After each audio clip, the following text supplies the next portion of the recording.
I'm gonna make a confession. I suck at starting pieces when I'm on stage. I've played the piano for more than 25 years and I've done somewhere between 800 and 1,000 public performances in my life. And yeah, I've improved, but still, the moment when the hall goes silent and everyone is waiting for you to start,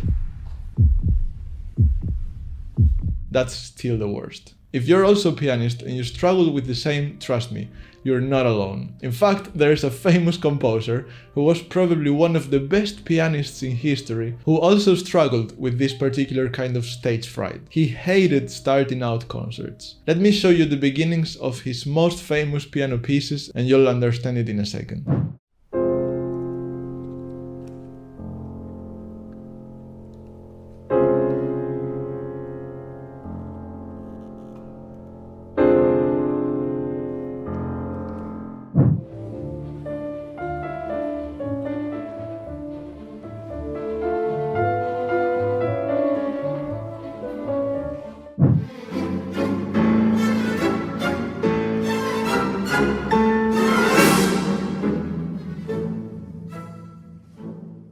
All of them look quite easy, right?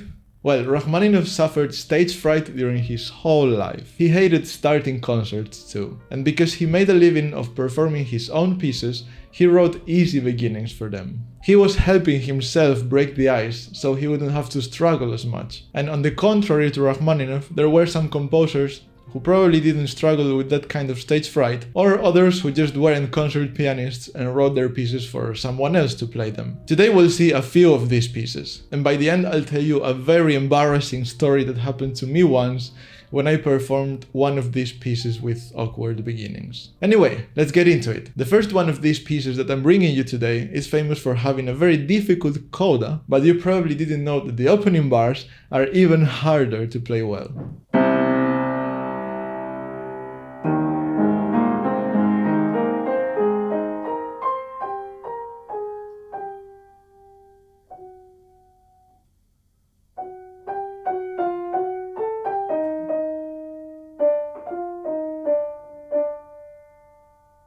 When I first learned this piece many years ago during my studies, I remember my teacher getting desperate with me and with the way I played the opening. Nothing I did was good enough for her. She was aiming for perfection, and I didn't even know what perfection sounded like. And now, probably 15 years later, I perfectly understand my teacher's desperation. So let's see why it's so hard. For starters, just look at the second note. It has to be perfect in timing and in dynamics. If you play too late, the energy from the first note will just fade away.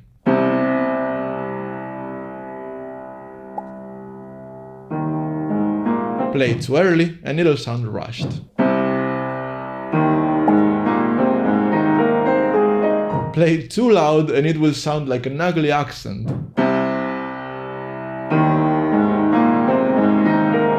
And play it too soft and the energy dies.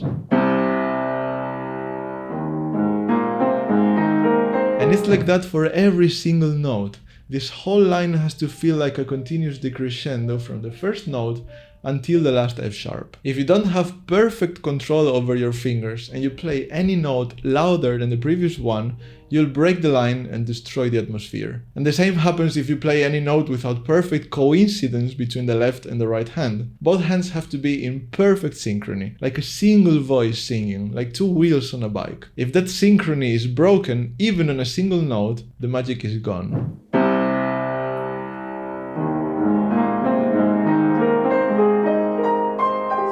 And don't even get me started on the pedal, because if you use too much of it, you'll create a lot of resonance and you won't be able to do the decrescendo.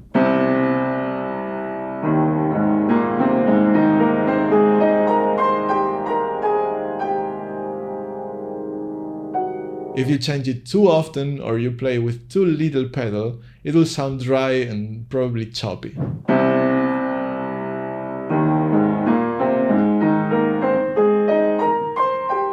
And the worst part of this is, every piano is different, with a different resonance and a different sensitivity in the foot, so what works at home probably won't work in the concert hall and the other way around. Believe me, playing this opening well is way harder than playing a few loud chords and quick jumps and arpeggios in the coda.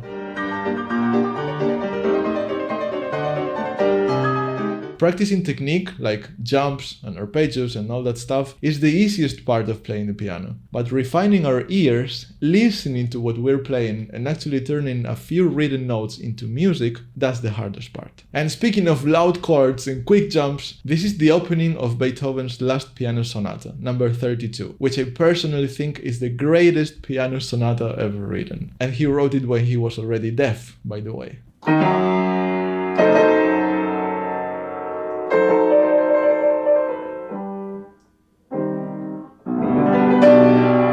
So why is it hard?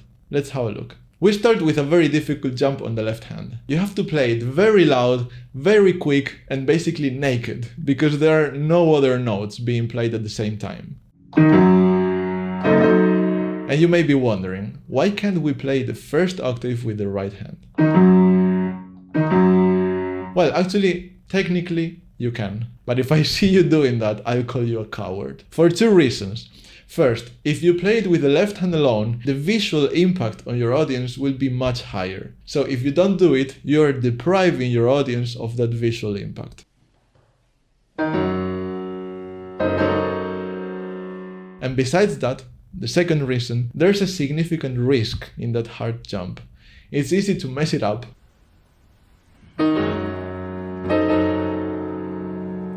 And that will probably make you at least a bit nervous, which in this case, it's not a bad thing, because on the contrary, if you're able to embrace those nerves and use them to your advantage, you'll pour that energy into the music you're playing, and you'll be able to play the beginning way more dramatically. So yeah, I guess you can play it safe with both hands, but that's just a wasted opportunity to create a huge impression on your audience, and that's why I think it's a very bad artistic choice. And that jump is actually the easiest part of the beginning. Look at all the markings that Beethoven wrote for us. These are detailed instructions for every single note. So the hard part is to follow these instructions with the precision of a Swiss watch, while at the same time conveying all the drama and the tension that this piece demands. But that's probably a topic for another video. I have something coming up that is gonna change the way you understand piano music at all. Listen.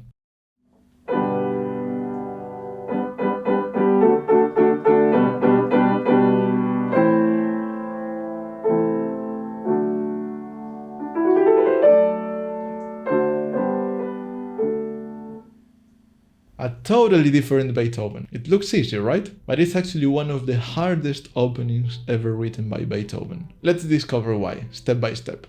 First of all, dynamics. It's written piano, but do you think we can actually play piano when we are gonna be answered by an orchestra of around 40 people just a moment later?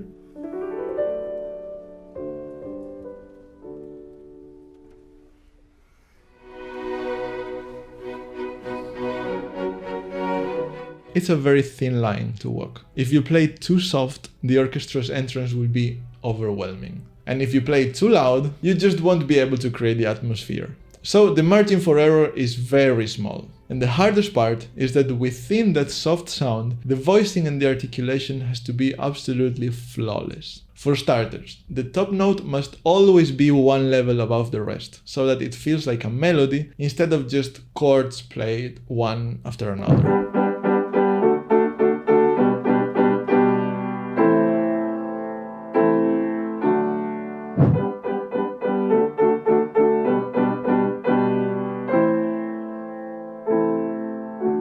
Then the articulation can't be too short or it becomes funny. That's not what we're going after. And it can't be too long or with a lot of pedal because it will lose solemnity. That's another fine line to walk. And your finger control has to be flawless too. All it takes to destroy the atmosphere is a single chord that is accidentally louder than the rest.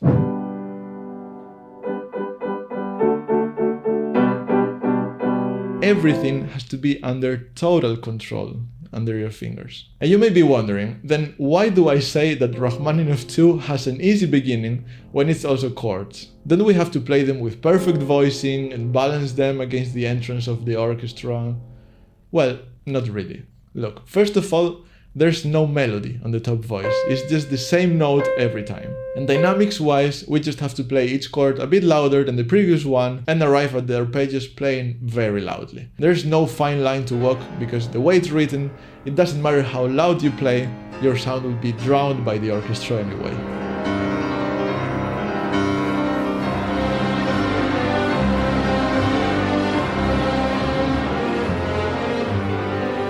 If you remember that Rachmaninoff struggled with stage fright, it makes sense to think that the first 2 minutes with all the arpeggios are just for the orchestra to take the lead while the pianist just warms up a bit. Okay, one more Beethoven. In my opinion, this is the single hardest opening he ever wrote.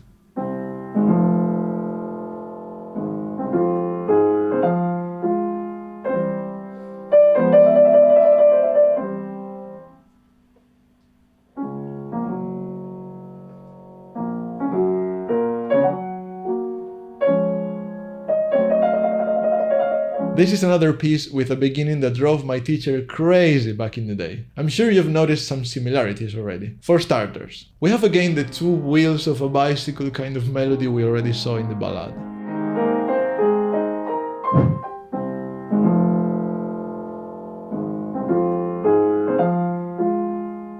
Then there is something we saw in the 4th concerto, the voicing of the top melody when we have chords underneath.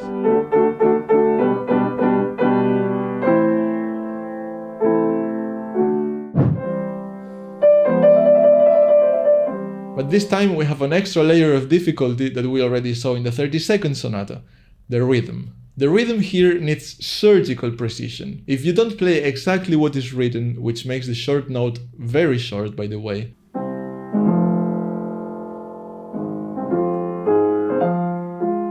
and you go for a simple dotted rhythm, it will sound lazy and without energy. Listen.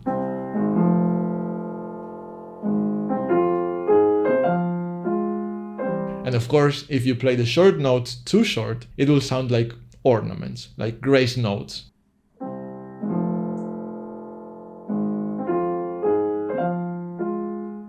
And that's also something we don't want. It's a very thin line. We have to play exactly what is written, or it just doesn't work. And as if all of that wasn't enough, we have a new element. After sulking for a while in low notes and low dynamics, here comes an explosion!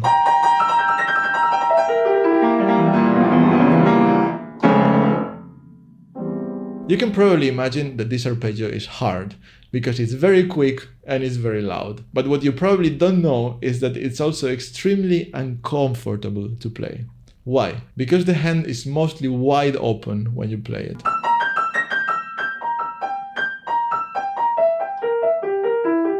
And if you've watched my videos, you already know that it's very hard to play fast when your hand is wide open. But in this case, you have no other option, it's just how it's written. Thankfully, once you reach this chord, the beginning is over and you can finally breathe.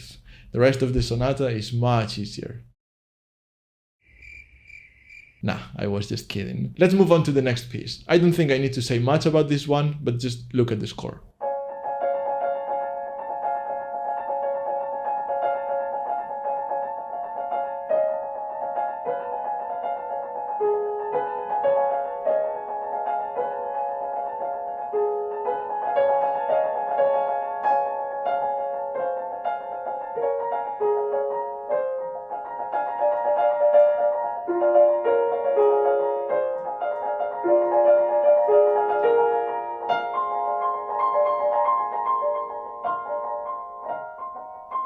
Okay, so we're playing around 10 notes per second, without counting the chords underneath, in an uneven pattern,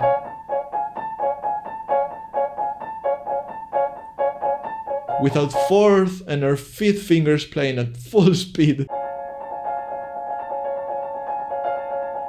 And the dynamics is 3 times pianissimo. And if that wasn't enough, we have to perfectly balance the sound of a single note on the pinky against a 3-note chord with these strong fingers, so that every note sounds clear but doesn't overwhelm the rest. And on top of that, we have to play a melody with single notes that has to stand out from so many other notes on the right hand.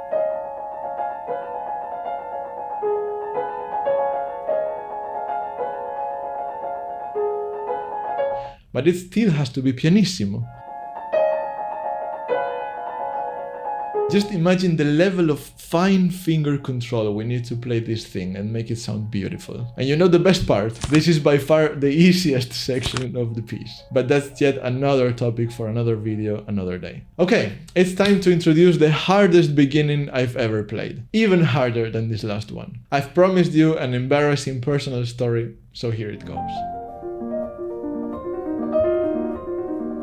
7 years ago, I was preparing the final recital for my master's degree, and I chose to play the piece that we'll see in a second. I knew that the opening, the very first few bars, were extremely hard, so for half a year I did some crazy stuff to make sure I could play that beginning flawlessly in any situation. I used to wake up at random times at night and play those initial few bars when I was half asleep. I used to go out in the winter and come back to play it with cold hands. I practiced it blindfolded. I even tried practicing it after coming back home drunk from student parties.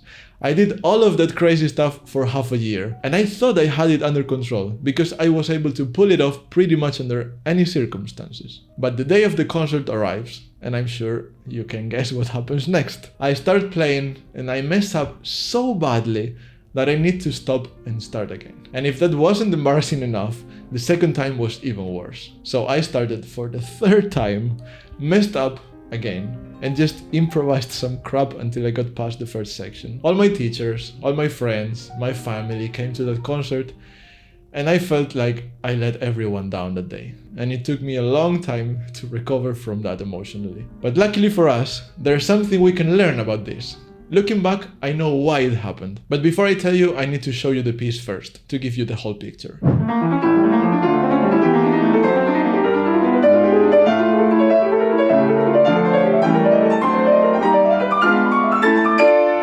So where to start? Let's have a look at the technical stuff first. Remember what I said about the awkward arpeggio in Appassionato? That playing fast and loud with an open hand is unnatural and hard to do? Well, this takes it to another level. My hands are quite big, in fact, but playing fast runs in 10th positions or octaves with fingers 2 and 5 is quite uncomfortable, even for my hand. In fact, I challenge you to learn these last 12 notes, right hand only. Try to play it in tempo, loud, and tell me in the comments how it goes. At the same time, for the listener, this opening must be like one of those roller coasters that take you from 0 to 100 in 3 seconds.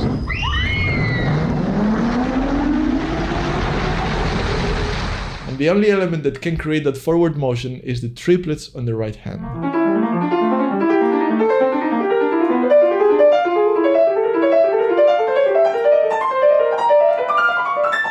What I want to say is, if you just smash the octaves and the chords on the left hand, you'll be taking your listener for an Appalachian tour on a bumpy road, instead of a smooth and exciting roller coaster ride.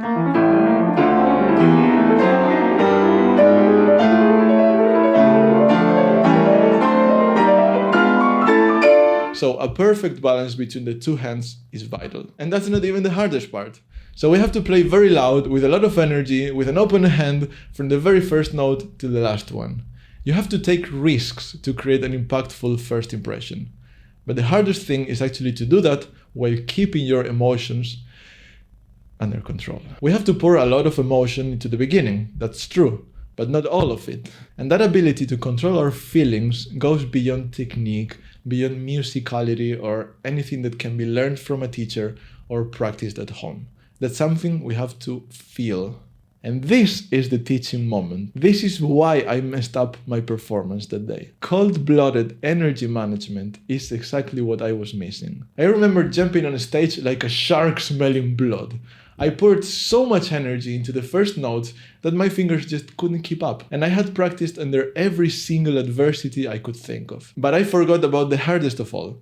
Overwhelming emotion. If I ever play this piece again anytime soon on stage, I'll definitely try a more mature and controlled approach. And if you enjoy these kinds of videos where I show you wonderful music with lots of power and emotion, have a look at this one, where I show you the secrets behind the 5 most epic cadenzas ever written for piano. Don't forget to subscribe on your way out, and see you in the next video.